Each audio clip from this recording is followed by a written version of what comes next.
year round to at least go out and park and walk around the property.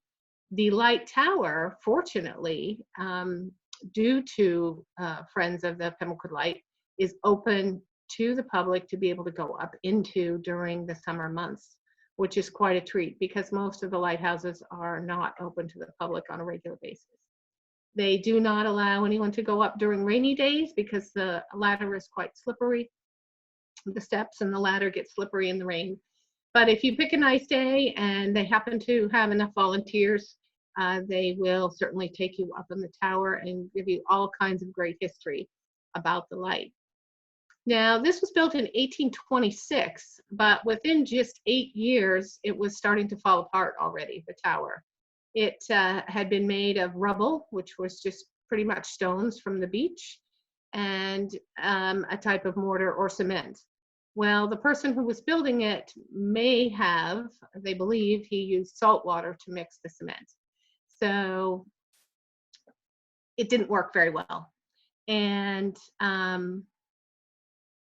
oops, sorry. We'll get back, hopefully. And so he did not use just water, they believe, and that caused the mortar to crumble, and they had to rebuild the tower. It's a pretty short lighthouse, not too tall, terribly tall, but it is a very important one because there are a lot of shoals and cliffs and treacherous areas off of Pimlico Point. Now, Pimlico is a Native American term, and it means situated far out. So those of you that have been to the lighthouse can understand why the Native Americans would have called that area situated far out, because it takes forever to get down to the end of that point. And of course, they would have potentially used canoes to travel around, but not in some of the rough waters. Pimlico has a lot of history to it, with shipwrecks and the keepers that have lived there, just as all the lighthouses do. But one of the stories we heard about regarding Pimlico was regarding a haunting here. Now, all of my stories aren't going to involve ghosts, but this one is a little interesting. And the lighthouse keeper's home, which is adjacent to the tower, is now a museum. They have a museum, a fisherman's museum, they call it. It's run by the town of Bristol and volunteers. And it's a fascinating museum. If you haven't been there, you really should go. But the upstairs section of the keeper's house is an apartment that they rent during the summer months. And many people who stay at this apartment have documented things that have happened to them there, whether it be strange sounds that they hear, footsteps, music playing in the middle of the night, lights going on when they shouldn't be, and things like that. So we were asked several years ago to do a show for Channel 13 down in Portland, and they wanted to do a Halloween show, and so we got permission from the town of Bristol to open up the lighthouse keeper's home there and the apartment for us at 5 o'clock in the morning, and because they were doing a Halloween morning show. And we went to the various places that had been reported that might have had apparitions seen there, or various noises that had been heard. And we went up into the apartment, and we went into the bedroom, and we used a flashlight to try to communicate with any spirits that might have been there. And you can see this if you go to my website and my media page.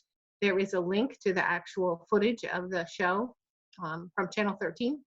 And I had done some research on the lighthouse keepers who had been here, and the first lighthouse keeper was Isaac Dunham. And so I asked if there was anyone there that might want to communicate with us, and this flashlight popped on. And so we were all a little taken aback to have it pop on right away so quickly, at all, and even at all.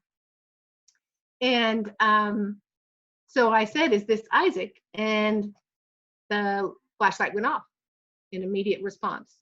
So I asked again to make sure, and indeed it was Isaac Dunham apparently speaking to us, his spirit. And he wasn't too happy that we were there. He indicated that he wished that we would not be bothering those that were residing in the house at that time. So we didn't stay very long, but it was a very fun experience. And the people who rent this apartment, as I said, continue to have experiences that they document in the logbook. So we will move along now to the next slide. Hopefully I can get this going here. Now, this is not a familiar lighthouse to most of you, probably. This is the Pharos of Alexandria in Egypt. But I did want to show it because this was the very first lighthouse in the world. And it was built in 230, I believe, 200 and something BC. It was 350 feet tall, and it was in existence for thousands of years, from the 200 BCs to 1300 AD, when it was taken down by an earthquake. So lighthouses have been around for quite a while. They're very important to any kind of navigation that anyone is using for oceans and rivers, sometimes even lakes. That's why Michigan has so many. And you can see the little tower at the top. There appears to be smoke coming from the top of this. That's because they used fire for the light. Many of the early lighthouses were just like tall bonfires. They would light a fire up there and keep it going through the darkness. So I just wanted to give you that little bit of example. The rest of the lighthouses we're going to be talking about are lighthouses that are here in Maine. This one is probably familiar to a lot of you as well. And this is Portland Headlight. Portland Headlight was the first lighthouse built in the new country of America, new country of the United States after the Revolutionary War. It was commissioned by the new president, George Washington, in 1791. Now, there was one older lighthouse that still exists in Massachusetts in Boston Harbor, but this is the first one that was built once we became the United States of America. So it's also accessible by land, which is nice for people who like to visit lighthouses. You can drive right to it. It's the most photographed lighthouse in the whole country. You can see why. It's very picturesque, beautiful spot here. The tower is not accessible, but they do have a nice museum in the keeper's house that gives a lot of information about lighthouses and things like that, that you can visit when you are there, when they're open. They aren't open in the winter, and of course not open now at these times anyway, of course. So next, here we have what is known as the Nubble. This is the second most photographed lighthouse in the country. This is Nubble Lighthouse. It's situated off of York and is visible from the mainland. So even though you can't get too terribly close to it, you can see it and photograph it from the mainland, which is, again, one of the reasons that makes it so popular. And this is the one that we often see at Christmas time, that is decorated so prettily with the Christmas lights and things. You'll notice there are, on all of these photos of the lighthouses, there's various outbuildings that are associated with them, and often walkways taking the keeper or allowing the keeper to go from his home to the lighthouse tower. That was very handy on snowy days, rainy days, windy days, to have a protected covered walkway or enclosed walkway to allow him to go to work, so to speak. But the various outbuildings might have been an oil house. Looks like the little red one probably was an oil house. It's the farthest away because of the fire danger. The oil houses were kept fairly far away from the residents. Other outbuildings might have had animals in them, chickens or a cow or a pig or something like that. They also often had a boathouse or a bell tower or a bell, some kind of bell facility that would have been housed in an outbuilding. Now this is the very tallest lighthouse in the state of Maine. Doesn't look too tall, does it? It's pretty squat, and it's not a very tall tower, but it is the highest light off of sea level in Maine. This is Seguin Island Light. And so when you are measuring the light down to sea level, this is the highest one we have in the state. It's at the mouth of the Kennebec River. And this lighthouse is, as you can see, a little difficult maybe to access. It's right on the top of this big rock, which is why it was an important place to be, being at the mouth of the river. They had a lot of ships coming and going out of Bath in the Kennebec River, as well as up and down the coast, and this was just pretty much right in the way of everything. So this was another early lighthouse that was commissioned by President Washington in 1795. And it was just always named Seguin Island Light because the island was called Seguin, again by the Native Americans. And because this rock was at the center of several currents, the Kennebec River current, the currents coming out from the Sheepscot very nearby, and the ocean currents as well. Anytime there is much of an ocean, there's a lot of spray coming up around this island or this rock on all sides. And so the Native Americans named it Seguin, which means where the sea vomits. So if you have a vivid imagination, you can imagine that spray kind of coming up all around all sides and see where they ended up with that name. And Seguin, as I mentioned, is very hard to get to. So they had to create eventually what they called a donkey engine to take supplies, furnishings, things like that, as well as people, up the rock to get to the keeper's home and the lighthouse there. Now, this donkey engine was great, except that, you know, if you overloaded it, it might break, which it did finally at the end of its time, actually when the Coast Guard was out here automating the light. It took several years for the Coast Guard to automate all the lights in Maine. But as they did, they often had other chores to do as well. And in this particular case, they had to clean out the keeper's house of all of its furnishings and all of its goods. And so they were loading up this donkey engine system, and its chain broke, and a lot of the things ended up in the ocean, unfortunately. We can't see the house too well, but it was a large enough keeper's home to have 2 families living here. Some lighthouses had just 1 family. Some lighthouses had 2 families, such as this one.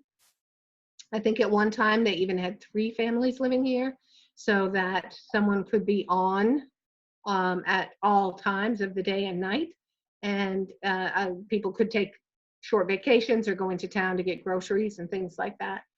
But other lighthouses, such as some of the ones we're going to see in a little bit, couldn't even hold a family, and they were just called Stag Stations. And that's where the lighthouse keeper alone, or maybe 2 men alone, would maintain that light because they were not large enough for a family to live. So this was one that had 2 to 3 families living here. Now, that sometimes, you know, caused problems too. You didn't always get along with your close neighbor, but I think most of them, you know, were pretty accustomed to living in close quarters and around other people, and they made do. One of the lighthouse keeper's wives in the early 1900s was assigned to be a school teacher and Sunday school leader for the children of all of the families, which she found very interesting to try to accomplish, as she didn't have children of her own and was not really familiar with the fact of teaching children. That was not her background at all. But they would have various books delivered to them, supplies, of course, that were needed, such as oil or things that the lighthouse itself needed. The families were quite often responsible for their own provisions. That would vary depending on which lighthouse they were on and what era we're talking about as well. But this is not terribly far from the mainland. You could get over to Phippsburg, the Popham Beach area pretty quickly if the seas allowed, and you could get into town to get the supplies that you needed. So it was fairly simple, especially with someone else that was here to take over your duties for a day or two.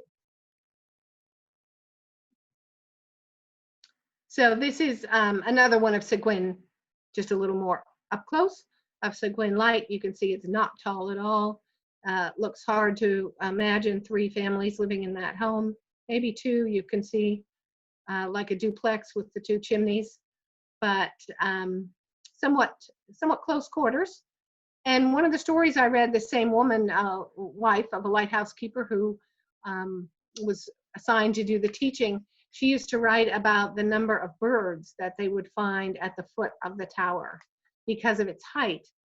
Birds would be drawn to the light, seabirds, various kinds of even songbirds that would fly into it and be stunned or even killed, and they would find them in the mornings around the base of the tower.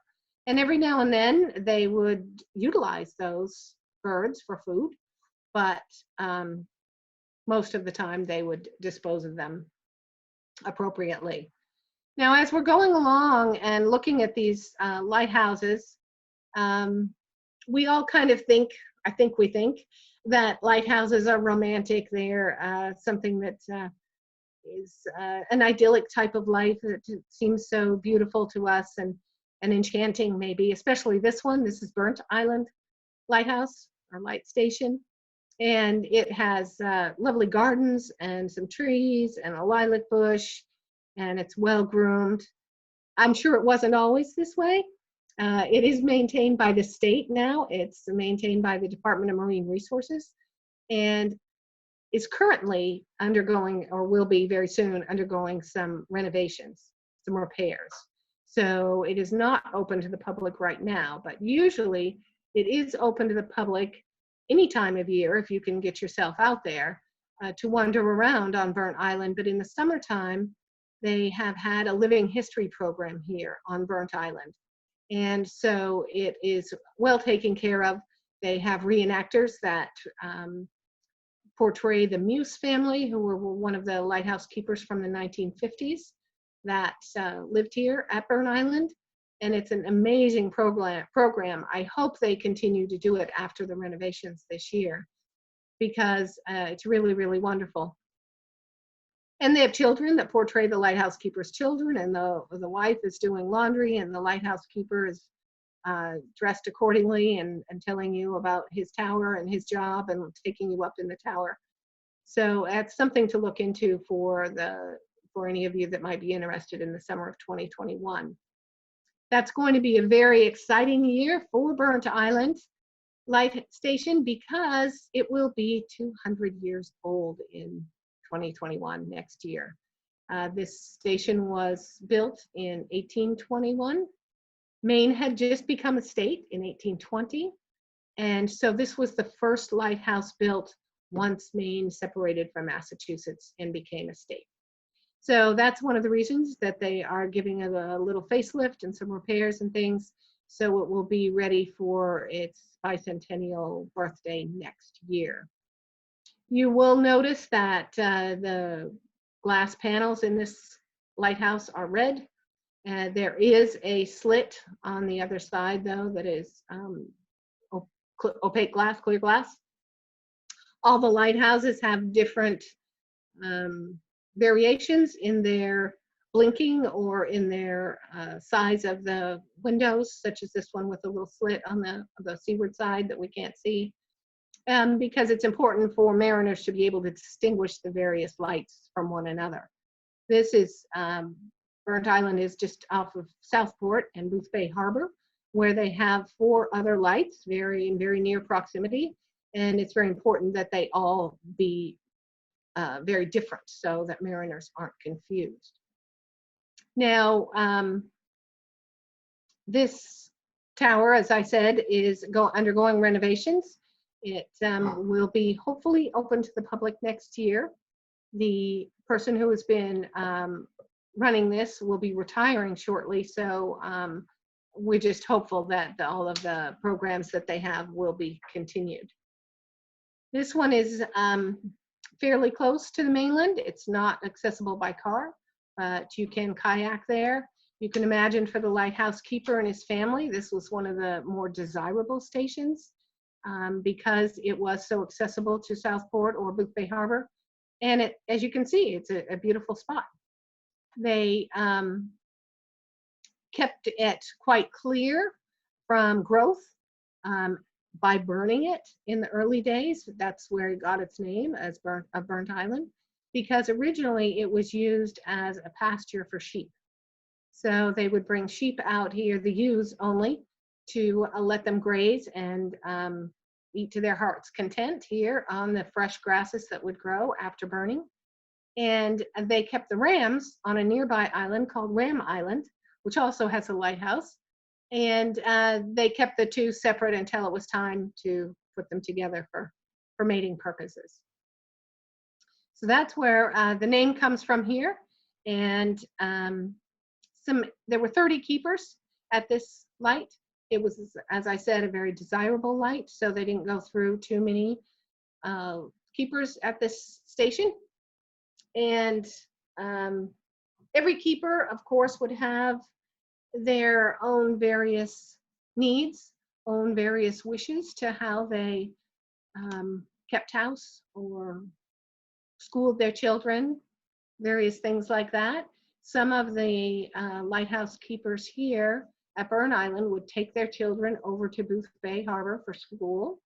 Some of them opted in later years to actually have an apartment or stay with relatives during the week so that the children could attend school and wouldn't go back and forth every night, and then they would see their father on the weekends. So it all depended on each family. But some of the lighthouses aren't close enough to enable that. So each lighthouse had its own, along with the keepers, had its own variations on schooling and supplies and things like that. Now, we learned from one of the reenactors here a few years ago when I attended the presentation, and it carries through to all lighthouses, but it was very interesting to hear it from the mouths of the people there, that keeping a logbook was extremely important. Lighthouse keepers had to keep a logbook that recorded everything that they did. Everything that happened on the island, everything that happened around the lighthouse. If there was a shipwreck, if there was someone needing assistance in some way, if there was a baby born, they would have to record that. If there was illness, if there was a death, they would record that in their logbooks. They also had to record every ounce of oil that they burned, every matchstick that they used. All the supplies and things had to be documented very, very carefully. And they were open to inspection by the Life-Saving Association first, before the Coast Guard. And they could appear at any time. They could come at 7 o'clock in the morning knocking on your door and demand to inspect the house and the light and the logbook. And so, but not only the lighthouse keeper, but his family and his wife had to be very, very tidy, very on their toes to be prepared for this to happen at any point. So that was interesting to find out. And one of the lighthouse keepers here in the logbook, we have reference to the fact that he had to record his own wife's death at 2 o'clock in the morning in the 1800s.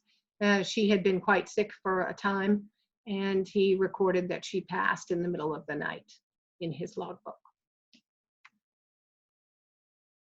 Now here we have Mechanicus Island Rock, or Mechanicus Rock, I should say.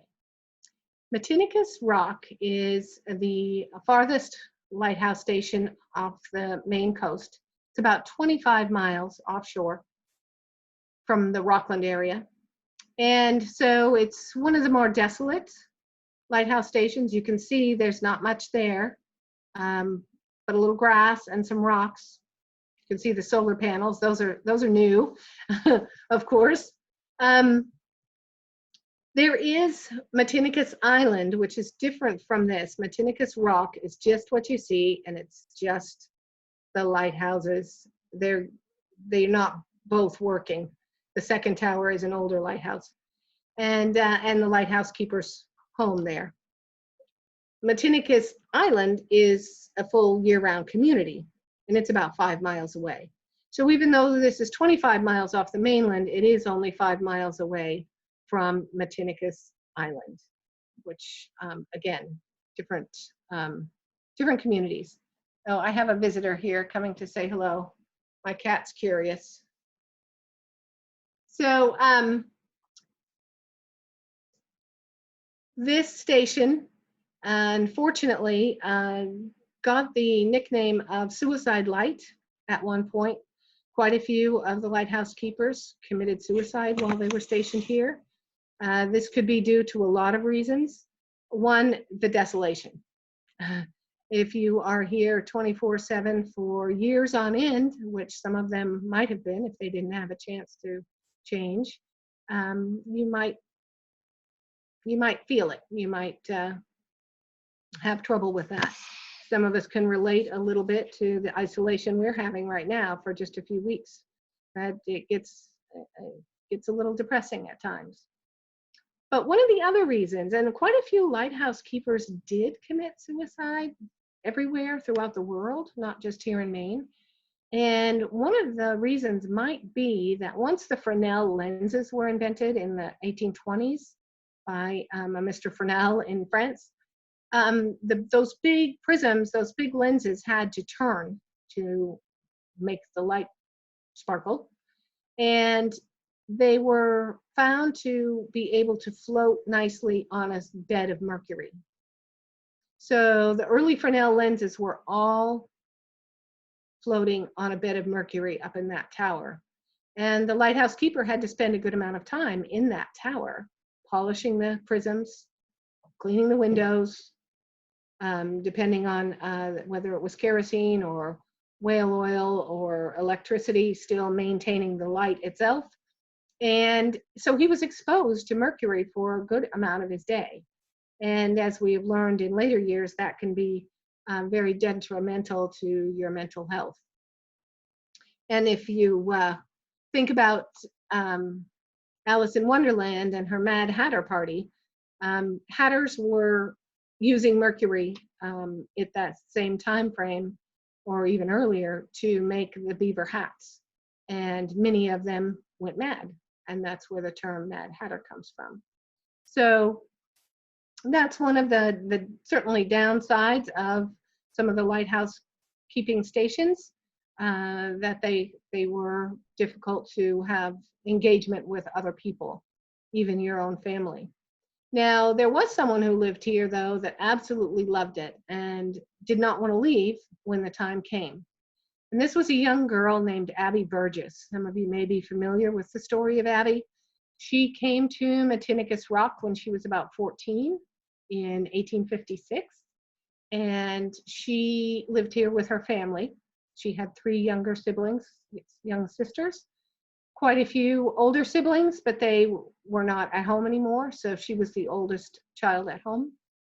And she absolutely loved it here, and she loved lighthouse keeping.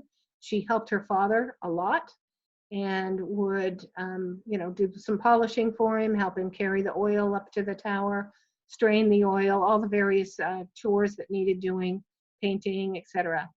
And she luckily had done that because at one point, her father, Mr. Burgess, had to go to the nearby island of Mechanicus Island to get supplies, more oil, food for his family, and medicine for his wife who was ill.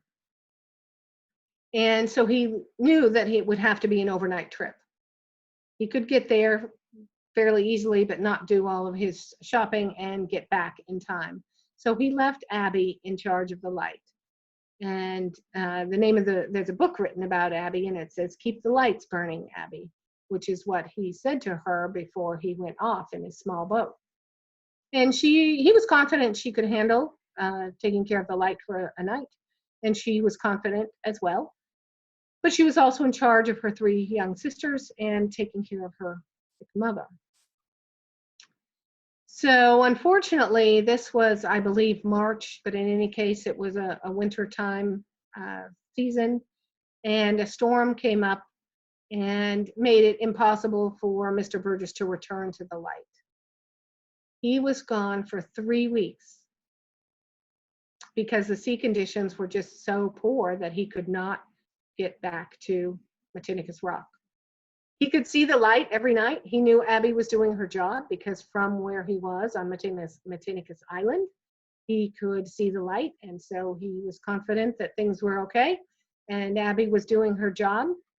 But it became pretty rough. He found out later when he was reunited with his family that at one point, the waves were so strong and so high, Abby and her mother and her sisters had to move into the tower. The house, the main floor of the house was awash. The little chicken coop that they had for their chickens, which was a previous keeper's home, totally washed away in the storm. Fortunately, Abby was able to rescue most of the chickens before that happened. So the chickens were also living with them, first in the house and then in the tower. And so she had quite a difficult time taking care of the property and her family and the light and the chickens until her father returned. But she loved it. She loved every minute of it. And this happened again a couple of years later when he had to leave and was not able to get back. Abby took charge once again. And again, it was a storm situation and they had very little food because their dad was off to get more. So she and her mother and her sisters lived on cornmeal mush and eggs for the latter part of the period of time, day in and day out, until her father came back with more substantial food. Still, Abby loved it so much. When her father was going to be replaced, lighthouse keepers' positions used to be political assignments, and he was replaced at one point, and she was terribly sad. She did not want to leave her lighthouse. So she got permission to stay and train the new lighthouse keeper, which was quite a feat, I would think, for a young woman in the late 1800s to be allowed to train the new lighthouse keeper. But her father went off to his new station and she stayed behind, which she was very pleased to do. The new lighthouse keeper came with a young teenage son, and he and Abby eventually fell in love and got married. And they took over the lighthouse when his father left and continued to run Mechanicus Island Lighthouse. She did as a wife of the keeper. And they continued on having several other posts during their lifetime as keepers. And she said that she hoped when she died, she would have a lighthouse as her headstone. And so Abby does have a headstone that is in the shape of a lighthouse. And she's buried in the Tennant's Harbor area of Maine.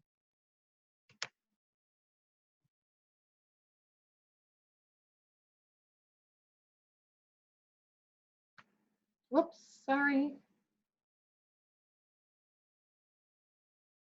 Now, here we are. And I am at a loss. I apologize. This is a great lighthouse. And I'm trying, I think this is Monoghan. I think this is Monoghan Light. It is another island light. I've never been to Monoghan, to be honest. I've lived in Maine for almost 45 years, and I have never been to Monoghan. But it is Monoghan Island Light. And that's another, thanks to my husband who came over and verified for me. It is another Native American term. The Mechanicus as well was a Native American term, and Mechanicus meant island far out to sea, or just far out to sea, which made sense as it was 25 miles. Monoghan means island of the sea. So you can see the Native Americans were pretty literal with their naming, and many of these places continued to keep the names. Now, Monoghan lighthouse keepers and their families had a totally different situation than many of the others, because there's a full year-round community right here on Monoghan Island. So they had a school available to their children. They had neighbors. They had a church to go to. They had a community. Very different type of lifestyle than many of the other lighthouses and the lighthouse keepers. Monoghan has been a place for not settlers, but for, sorry, here I go again. I'm just nervously playing with my mouse and it's moving us around. Okay.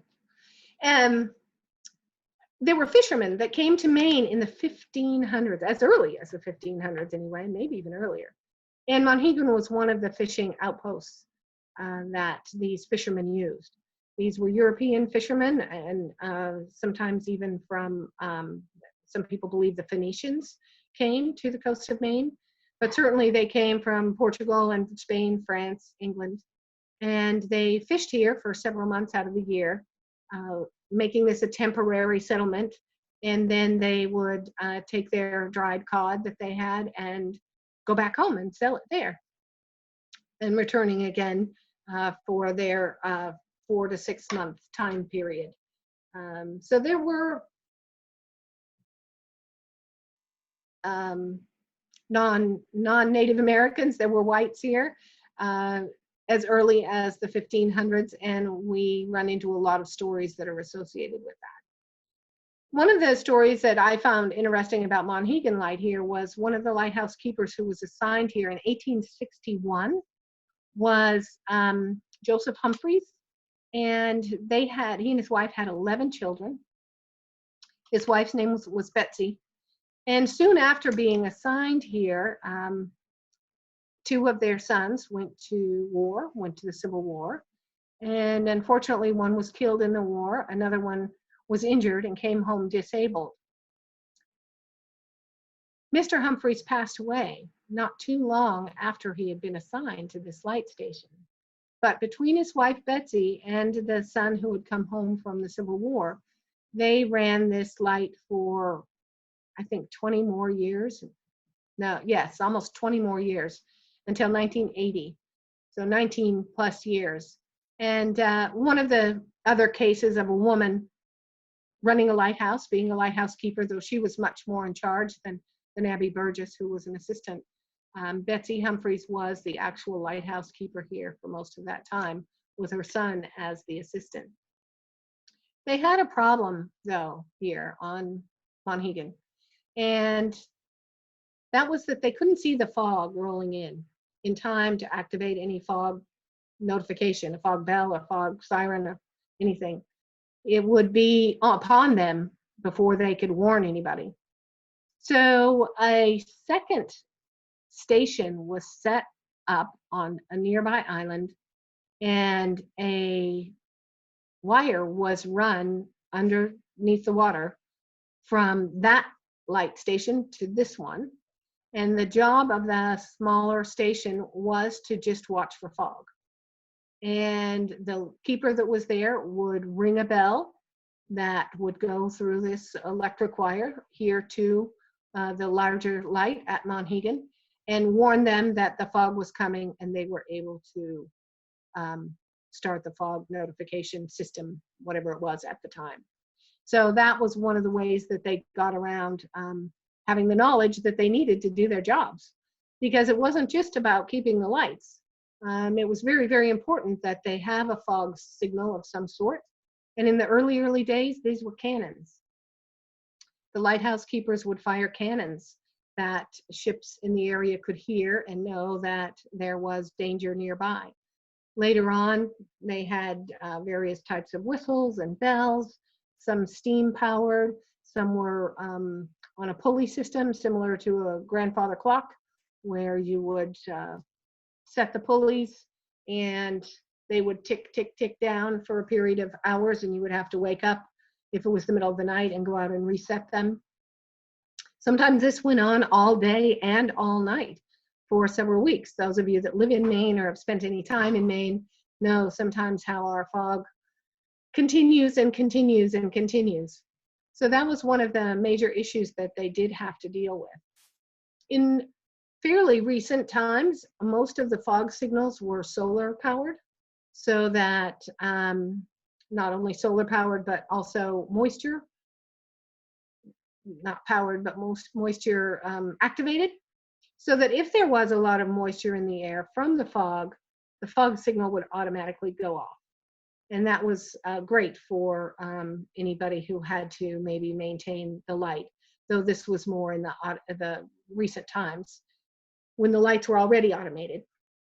Nowadays, the fog systems or fog horns usually nowadays are automated by a radio signal, and the ships or boats themselves key into a specific radio frequency that they are in the area if it's foggy, and that will activate the foghorn.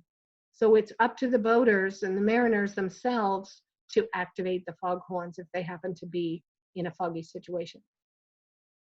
And what that does is it keeps people who are living at lighthouses or neighbors from having to listen to the foghorn going day and night, just in case someone was nearby.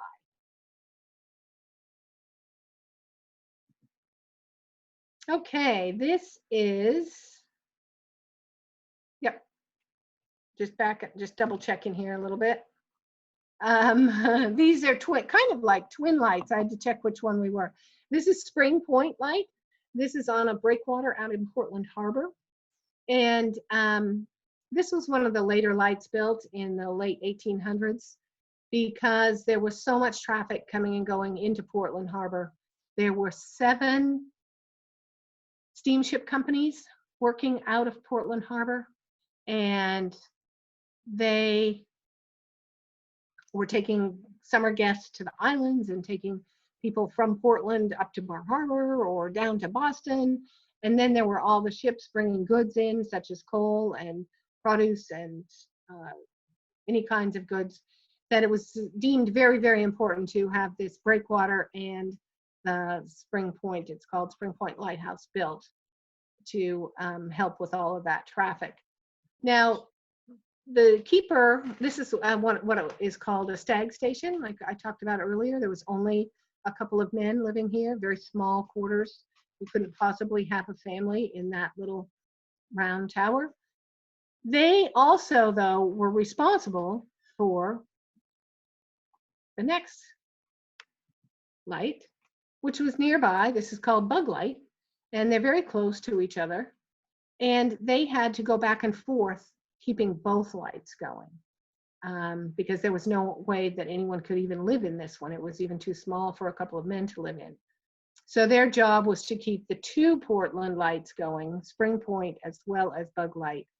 And sometimes during a storm or during the winter when it was icy and stormy, it was very difficult for them to get back and forth. And they often had to crawl down along the breakwater and around over to get to the next light. So that is those 2 lights. And here, for those of us in the Camden area, one that might be a little more familiar, this is the Rockland Breakwater light. Nice aerial view. The breakwater there, going out into the middle of the harbor, Rockland Harbor in Penobscot Bay, is 7/8 of a mile long. It is built with solid granite rocks and blocks. And it took them about 11 years from the beginning of planning to the completion of the breakwater alone to build it. The reason they felt that they needed this breakwater was because Rockland Harbor was such a wide-mouthed harbor that every time there was a storm or any kind of wind and wave action, it was just wide open, and wharfs would get ruined, ships might be sunk, um, buildings that were on the waterfront would be ruined.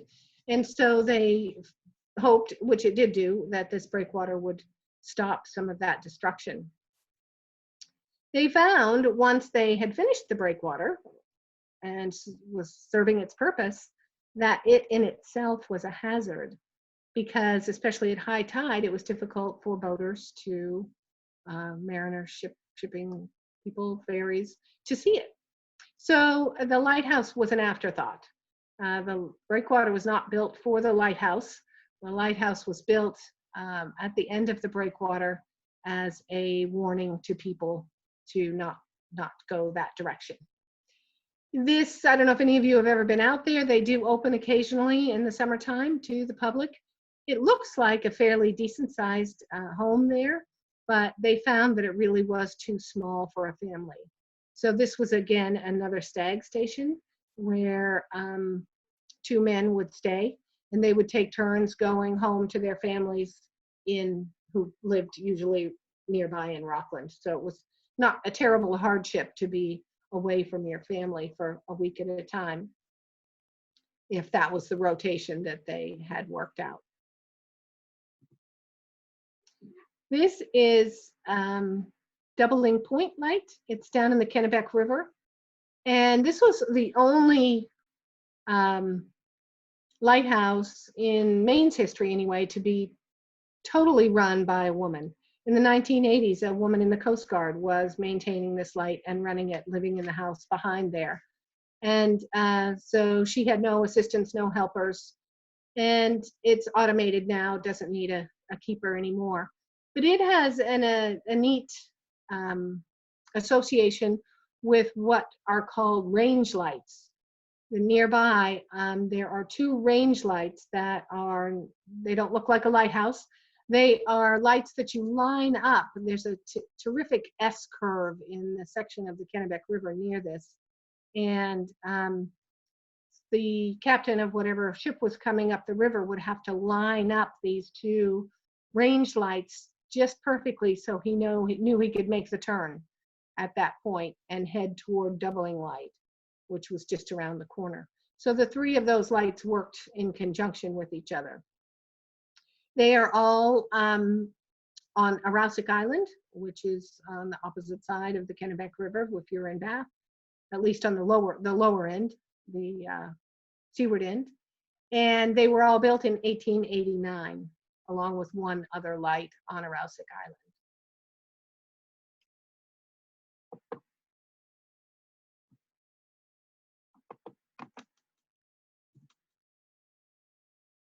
And this is just another side view of the walkway out to Doubling Point Light. This is visible if you know where to look and you're not driving across the Bath Bridge. You can just make this out. Or if you go to Maine Maritime Museum, it's almost directly across from Maine Maritime Museum. And just go to their parking lot or something, you can look across and see this as well. This lighthouse is known as Boon Island Lighthouse. Talk about desolate here. Not one tiny bit of green anything showing, not even some seaweed. This is the tallest tower of our lighthouses in Maine. It's 300 and some feet, I think. Sorry, 137 feet tall, and it has 168 steps that the lighthouse keeper had to go up and down to carry the oil, carry his cleaning supplies, what have you, at least twice a day. For a minute, let's talk about that. Let's talk about what the lighthouse keepers had to do to maintain the light. In the early days, remember we talked about fires. So they might have had to build a fire here and keep that going all night. Later on, there was whale oil. They would have had to get whale oil. They would have had to carry it up from the oil house to the kerosene lanterns, or what would be now we would think of as kerosene lanterns, and fill them, polish them. They had to be nice and shiny, of course. Wicks had to be trimmed so they wouldn't smoke. The windows in the lighthouse upper section had to be washed daily. Later on, when there were Fresnel lenses, those had to be washed daily and covered with a cloth to protect them. The windows had to be washed again daily, inside and out. That's why you often have the ring fenced area around the outside of the tower, what was for maintenance. And the light had to be lit a half an hour before dusk and stay on until a half an hour after dawn every day. So that is in addition to any fog signal work you had to do, in addition to saving anyone who might have been shipwrecked or needed assistance, in addition to taking care of your family, in addition to painting the lighthouse keeper's home, the outbuildings, any kind of upkeep. All of that was your responsibility as the lighthouse keeper. But we're approaching our end of the hour, so I just want to tell you a real quick story about how this island got its name. Boon Island was, as you can see, just this rock. It's not too far off of the southern coast of Maine. And there was a ship in the early 1600s that crashed here. The Increase was the name of the ship. And the men were shipwrecked here. And they subsisted for several weeks here on this desolate island. There was no lighthouse yet. By eating gull eggs and fish, whatever they could. And they didn't know how they were ever going to be rescued. But one day they saw a fire, they saw smoke from a fire on the mainland. And they realized that it didn't look like a forest fire, it seemed to be controlled, that there were people there. And so they lit a fire from driftwood and such, that they had a large bonfire that they hoped would be seen by whoever lit the other fire. And I don't know if you folks can see my battery thing there. Hold on. Okay. So they were seen by people on the mainland, Native Americans, and rescued. Thankfully. And they felt it was such a boon, such a wonderful, unexpected happening, that they named the island Boon Island after their rescue. So we're going to power through these last few a little bit here. This is another familiar one to those of you in the Camden area. This is Owl's Head Lighthouse. And this is currently automated, as are others. But they also have made the lighthouse keeper's home into an interpretive center. So when that is able to be open again, you can go to the interpretive center. It has a small gift shop as well. And if they have enough volunteers, they do take you up into the lighthouse when they can. And this one is in Lubec. This is Quoddy Point Light. And this was one of the earlier lights here in Maine, early 1700s, 1730s. No, not that early, but still in the 1700s. And as you can see, it's painted red and white candy stripes. And this is the only candy striped light in Maine. And apparently it was designed that way for snow. Because if you had a white lighthouse and there was a snowstorm or a blizzard, you certainly wouldn't be able to see it very well. So the red and white stripes were painted on there for that reason. And I think we have one more. Oh, Marshall Point. Marshall Point Lighthouse, of course, made famous by Forrest Gump, ending his run out here into the Atlantic Ocean. And very, very nice little park you can go to. there at Marshall Point down in Tennant's Harbor. The lighthouse is not open to the public, but they too have a nice museum that is great for visiting, taking guests to, and they also have an apartment above the museum in the keeper's house that is available to rent. So there are quite a few places actually in Maine, quite a few of the lighthouses that you can stay in. Some of them are bed and breakfasts. Some of them are apartments, as I've mentioned. Some of them occasionally go up for sale. Isle Ho was for sale last fall. I'm not sure if it's been purchased yet or not. Those of you that are interested might want to look into buying a lighthouse. And so that's another one of our local ones. And I'm just going to skip over here to the last one. This is Curtis Island Light right out in Camden Harbor.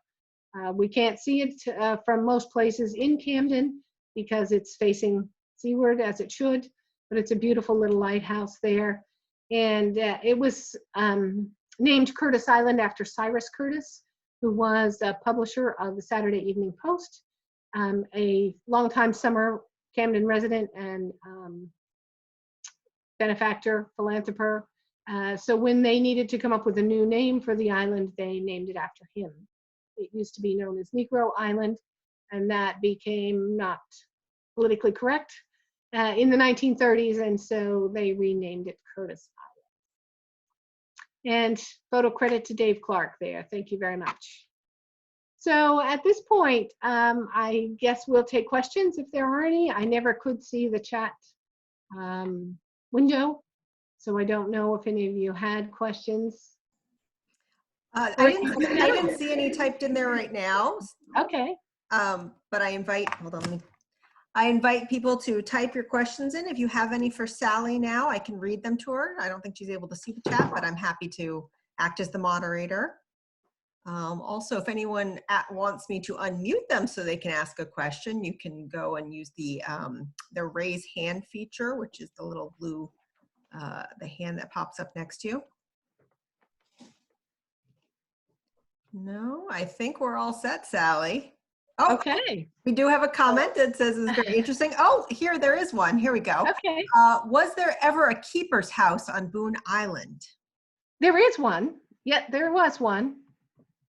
It was just really hard to see. Oh. Way down in the bottom right-hand corner, you can see some, there's some solar panels there, but you can see the little keeper's house. It just looks so small because the tower is so extremely tall. All right, thank you. Are there any additional questions that anyone has for Sally? Is there another one? Let's see, I'll give it just a moment to see if anything pops up. No, it doesn't look like it. Okay. Well, thank you all for joining us tonight. Here's a little bit about my company, Red Cloak Tours. We talk about all kinds of things besides lighthouses, and we offer tours. This year, they're going to be virtual tours of various kinds, but usually they're walking tours or even boat tours sometimes. We do tasting tours and cemetery tours and haunted tours and historic tours, maritime tours. So you can feel free to check out my website. And if you do have questions that pop up, you can contact me through email or my phone that way. Thank you so much, Sally. And I just want to remind everybody else, if you're interested in attending more of these Zoom talks from the Camden Public Library, we have a whole bunch of them lined up on a wide variety of topics. So I encourage you to please go to librarycamden.org and look at our adult calendar, and you can see all the great things we have coming up. Thank you again, Sally, and thank you to everyone for joining us. Have a great evening, everyone. Bye-bye. Bye.